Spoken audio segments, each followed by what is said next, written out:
C'est le Shin Daf Kaf Aleph. Bonjour, le sujet d'aujourd'hui, c'est l'interdiction que les Kohanim ils ont de faire un défaut dans leur corps, parce que ils ont un défaut, ils ne peuvent pas travailler au Beth Amikdash. Et la Gemara dans notre Sugia, dans Amud Bet, elle dit que le Kohen qui est serviteur, après qu'il a travaillé 6 ans, il ne peut pas être Nirtza, parce que le poinçon que son maître va lui rentrer dans l'oreille, ça va lui faire un défaut, et c'est interdit de faire un défaut au Kohen. Et donc, il n'a pas de possibilité de continuer sa servitude jusqu'au Yovel. La camarade d'ailleurs elle ramène qu'il y a un pasouk qui nous l'apprend, malgré que c'est quelque chose qui est évident, que c'est interdit, parce qu'on aurait pu croire que de faire cette rétia, ce processus avec le poinçon et l'oreille, c'est considéré comme une mitzvah, et donc j'aurais pu croire que cette mitzvah va repousser l'interdiction que les Kohanim ont de se faire un défaut, et c'est pour ça qu'on a besoin d'un pasouk. Ici, les Achronim essaient d'expliquer dans les halachot de Aseh d'Ochelot Aseh, est-ce que c'est vraiment considéré comme une mitzvah ou bien c'est qu'une possibilité que la Torah nous donne, etc. C'est pas ça notre sujet. Notre sujet, c'est l'interdiction que les Kohanim ont de se faire un défaut et qu'est-ce qu'on fait aujourd'hui. Est-ce que les Kohanim ont le droit de le faire aujourd'hui, dans certains cas, par exemple, ou de faire une opération, ou ils doivent faire toutes sortes de choses. Est-ce qu'un Kohen, il a le droit, par exemple, de donner un foie à quelqu'un d'autre? Ici, c'est peut-être même pas considéré comme un défaut parce que c'est un défaut intérieur. Les défauts, ils sont en général des défauts extérieurs, comme dans l'histoire qu'on va ramener tout de suite. On voit en tout cas dans le Gemara que de faire un trou dans l'oreille, c'est considéré comme un défaut. Est-ce qu'un Kohen a le droit de se mettre des boucles d'oreille? Bon, premièrement, il n'a pas le droit parce que c'est l'oïlbash, c'est quelque chose que les femmes font. Donc un homme n'a pas le droit de se mettre des boucles d'oreille. Mais est-ce qu'il a le droit de faire une rétia? Ici, on voit que c'est interdit. Ça nous rappelle le sujet qu'il dit à propos des animaux. Tous les animaux de notre temps, ils sont numérotés. Et ils ont comme un trou dans l'oreille, un plastique qui rentre dans l'oreille et qui les numérote. Et le gros problème qu'on aura quand le Beth Amikdash va être reconstruit, c'est écrit Pitom Yavo El Achalo. Le Mashiach, il va arriver quand on sera même pas prêt et ça va arriver beaucoup plus vite que ce qu'on croit. Et en fait, on va se retrouver dans un gros problème parce qu'on n'aura pas du tout des animaux qui ne sont pas Baal Moum. Tous les animaux aujourd'hui qui naissent, à la naissance, déjà, on leur met cette boucle d'oreille. On va se retrouver dans un problème.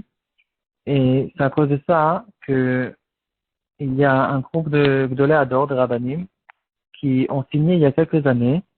Ils ont réussi à arriver avec un accord avec un bon juif qui habite en Israël et qui a beaucoup d'animaux.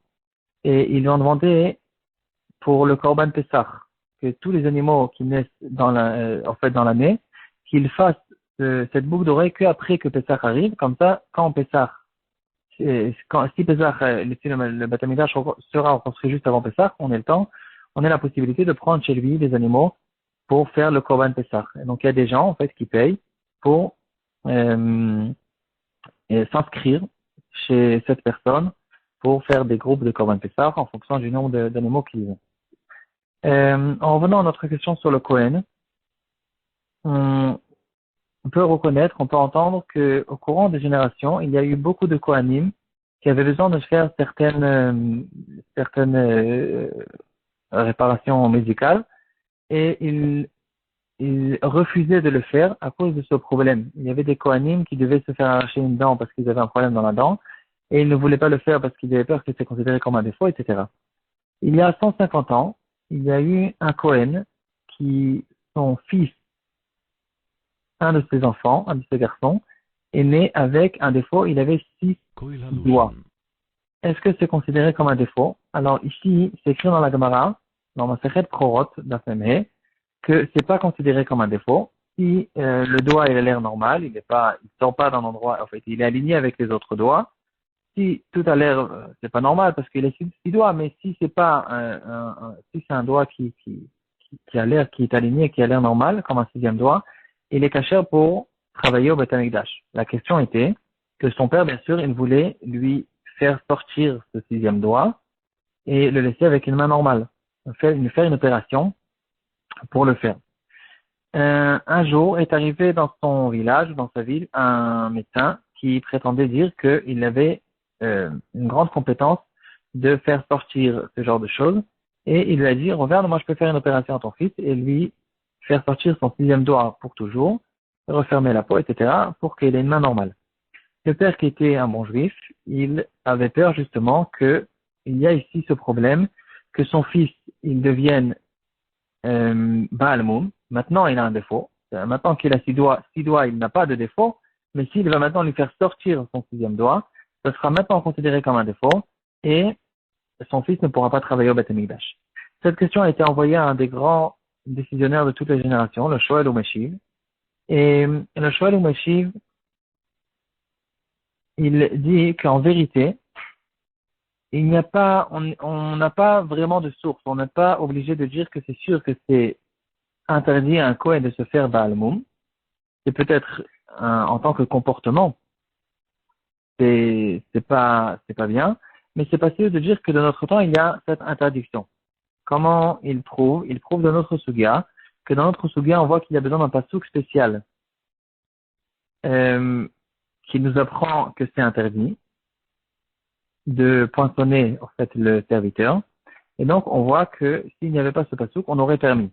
Par contre, tout de suite il repousse, il dit que Rachid dans notre Sugia, il dit que comme on a dit au début du shiur, que la rétia se considérait comme une mitzvah, et donc peut-être que c'est que à cause du fait que la rétia c'est une mitzvah que j'avais une avamina de dire que je peux poinçonner le Kohen, et c'est pour ça que j'ai besoin d'avoir un pasouk qui me l'interdit quand même. Mais si la rétia n'était pas une mitzvah, alors j'aurais dit tout seul qu'on n'a pas le droit de le faire, et donc en fait on reste avec notre question. Est-ce qu'il y a vraiment une interdiction au Kohanim de se faire des défauts? Finalement, le Shoel Mashiv, il permet à ce père de faire enlever le doigt à son fils.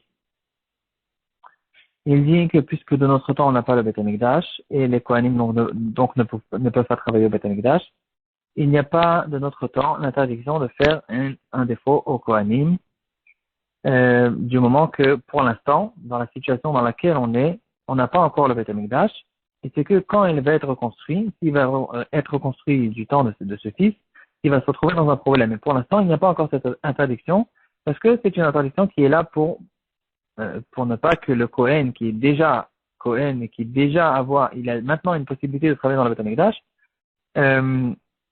il se déracine cette possibilité de travailler au Beth Amikdash, c'est ça le problème. Mais tant que le problème il est que théorique, c'est pas considéré au fait qu'on descend la Gdusha du Kohen. Il ramène un Roche et un Ramban qui, au fait, une preuve du Roche et du Ramban qui n'ont pas ramené la halachot des défauts des Kohanim.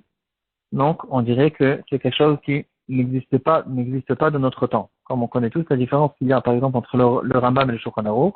Le Rambam, il a résumé toute la Torah, sans rien manquer, même les halachot qui concernent le temps du Beth Amikdash ou les temps futurs.